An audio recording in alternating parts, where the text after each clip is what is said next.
Hola, ¿qué tal? Y bueno, hoy nos vamos a concentrar en el mercado laboral porque, bueno, en primer lugar se conoció que ya la canasta familiar de pobreza superó los 60.000 pesos mensuales. Son datos del INDEC. Se conoció que el Ministerio de Trabajo extendió hasta fin de mayo la prohibición de los despidos, pero no para el personal nuevo ni para el personal contratado después del 13 de diciembre del 2019, sobre los cuales no tienen ningún tipo de protección frente al despido, pueden ser despedidos con la indemnización simple. Tampoco tienen derecho a la indemnización duplicada que tiene ese tope de 500.000 pesos. Esto me parece muy importante porque, por un lado, desde el sector empresario se dice que, bueno, como están prohibidos los despidos, no pueden tomar personal nuevo, cosa que efectivamente no es así, porque vuelvo a señalar, el personal contratado después de diciembre del 2019 no tiene la protección de la prohibición de los despidos sin causa. Y por último, el empleo, bueno, sigue muy, pero muy chato. Las pérdidas de fuente de trabajo que hemos tenido a lo largo del 2020 se ha recuperado muy poco. Básicamente ha sido entre los asalariados no registrados, entre el personal registrado o formal. Bueno, ha sido por cuenta gotas la recuperación del empleo. Estamos con Matías Cremonte, fue presidente de la Asociación de Abogados Laboralistas, bueno, para que nos digan, bueno, cómo es el panorama laboral a la luz de la experiencia concreta que tienen ustedes como abogados laboralistas en una situación donde el mercado de trabajo está en una situación muy, pero muy crítica. Hola Ismael, muchas gracias por la invitación. Bueno, tu introducción es más que clara, la situación es muy crítica para el mercado del trabajo y además eso tiene que, digamos, acompañarse en el análisis con el problema que tiene hoy para cualquier trabajador o trabajadora la posibilidad de hacer un reclamo. Es decir, bien decías vos, los números hablan de una desocupación creciente, de una informalidad creciente, de una chatura en la creación de empleo. Se prorrogó la prohibición de despidos ahora por un mes, eso es una buena noticia, desde luego, pero lo cierto que cualquier trabajador o trabajadora, y de algún modo lo pongo sobre la mesa como abogado laboralista, el problema que tiene es que hoy prácticamente no existe justicia del trabajo, es decir, la importancia que tiene la normativa protectoria del trabajo hoy se ha convertido prácticamente en letra muerta por lo dificultoso de acceder a un reclamo judicial, porque hubo feria casi todo el año pasado y además el funcionamiento actual vía virtual es más que problemático y prácticamente de atraso de años. Es decir, el mercado de trabajo, tanto por las circunstancias concretas de los datos del INDEC y por supuesto como consecuencia de la pandemia, ¿no? Pero a su vez la posibilidad de reclamos para que cualquier derecho que no se reconozca sea reconocido, sea cualquier derecho vulnerado sea reparado, también está en una situación demasiado crítica.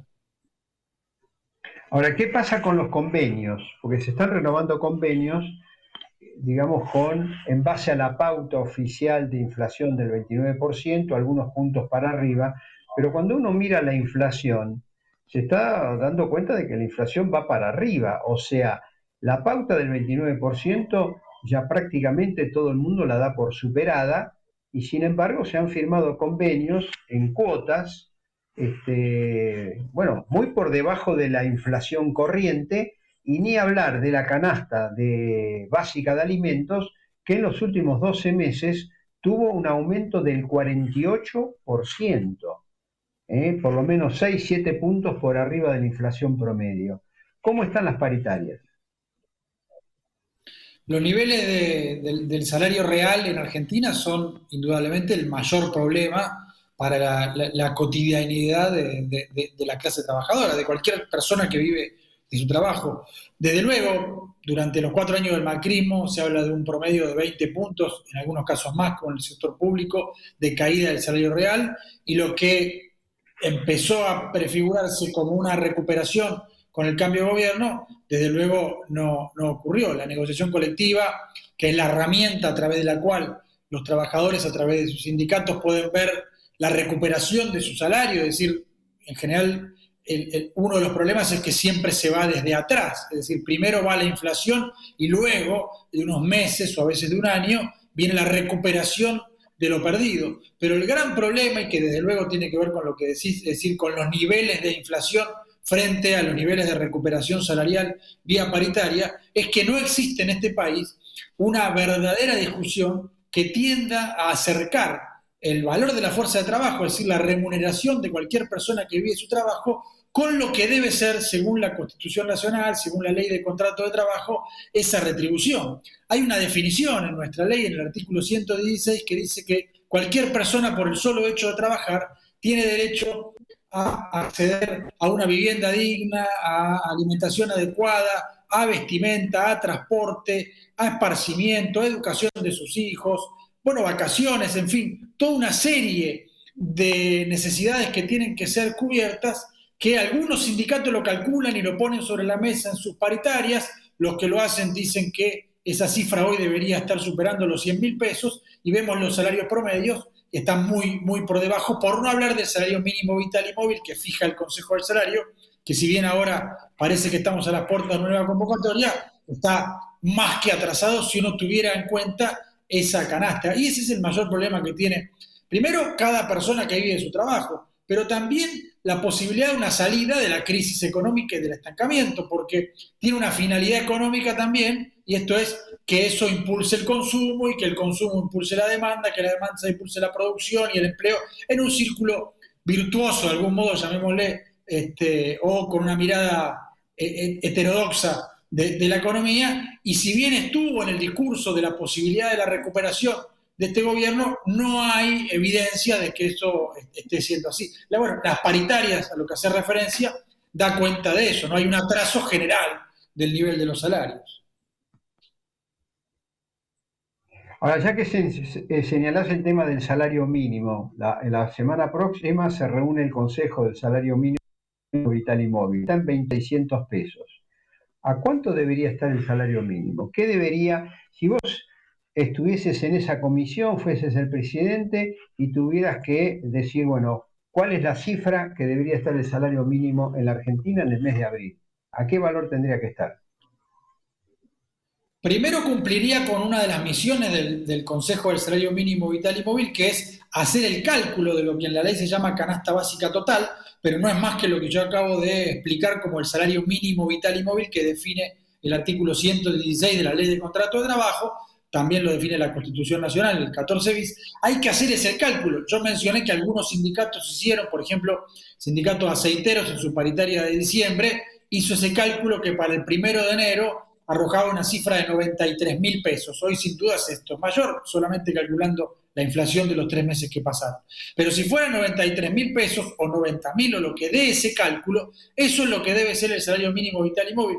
Y repito, no porque a mí me parezca que deba ser, sino porque nuestra legislación, nuestra constitución, es decir, las normas vigentes determinan que ese es el valor de la fuerza de trabajo, el valor mínimo, desde luego, porque a partir de ahí hay quienes tienen más responsabilidad, una carrera que han desarrollado, una mayor preparación en su oficio, y a partir de ahí o realizan un trabajo distinto y se cobra más. Esto son las categorías de los convenios colectivos, pero el mínimo debiera estar ahí. Yo seguramente parezco un loco si yo digo que el salario mínimo vital y móvil, que no llega a 20.000 pesos, tiene que estar arriba de los 100.000. Pero bueno, no es, más allá de lo que parezca, es la discusión que debe estar sobre la mesa, porque es lo que establece las propias normativas del sistema en que vivimos, no, por más revolucionario o absurdo que pueda parecer, es simplemente las propias leyes del capitalismo. Claro, pero pasa lo siguiente, ahí hay representación sindical en el Consejo del Salario Mínimo, está la CGT. Ahora, la CGT viene avalando, inclusive ha votado los distintos valores, últimamente los distintos valores del salario mínimo, que salió por la votación casi unánime de los integrantes. O sea, la CGT avaló que hoy esté el salario mínimo en 21.600.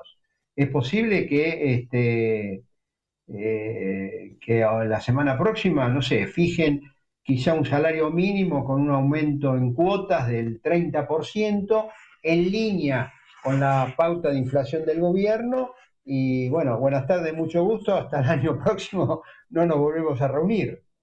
Por eso yo digo siempre que el salario mínimo vital y móvil en Argentina no es ni mínimo, no es ni vital y no es móvil. Porque evidentemente con 21.600 pesos estamos realmente en el horno. Es que el problema, además, porque uno pudiera decir, la CGT, entre sus claudicaciones a las que a veces, en la historia, más allá de la actual, nos tiene acostumbrados, puede pensar que eso es imposible o que no es el momento y entonces en sus propias negociaciones colectivas cada sindicato lo impulsa, pero tampoco lo impulsan la mayoría de los sindicatos. Ese es otro problema. Y después está la cuestión de las relaciones de fuerza. Pueden plantearse que eso no es posible en función de que no hay fuerzas para imponerlo, pero por lo menos hay que calcularlo. Esa es el otro déficit del Consejo del Salario y ahí realmente de la representación sindical que no impulsa que se calcule porque todas las personas que viven de su trabajo por lo menos tienen el derecho, además por supuesto, de ser retribuidas en la forma que lo establece la legislación y como yo lo decía recientemente, sino por lo menos también de conocer cuánto vale ese trabajo, aunque no se pueda pagar en ese momento, si se demuestra que no se puede pagar. Otra discusión es si la economía argentina no puede pagarlo. Yo creo que sí, y vuelvo a lo mismo, no es lo que yo crea. Hay estudios del mercado de trabajo, o mejor dicho, del ingreso total, y a pesar de su mala distribución, que dan cuenta de que se pudieran pagar salarios mucho más altos. Bueno, todo esto es lo que hay que discutir. La primera vez que se fijó la figura del Consejo del Salario en Argentina fue en el año, un decreto de diciembre del 45, y estableció a partir del 46 que quienes no puedan pagar ese salario tienen un año para ponerse a tiro, digamos, y actualizarlo. Bueno, es un proceso. Hay otros países como Brasil, por ejemplo, tiene un instituto creado por las centrales sindicales, no por el Estado, que calcula esa canasta básica total y dice, el salario mínimo hoy es este, pero el necesario y el que debe ser es este. Es decir, lo denuncia más allá de las posibilidades de conseguirlo en las negociaciones. Esa es la mayor falencia de esta dirigencia sindical.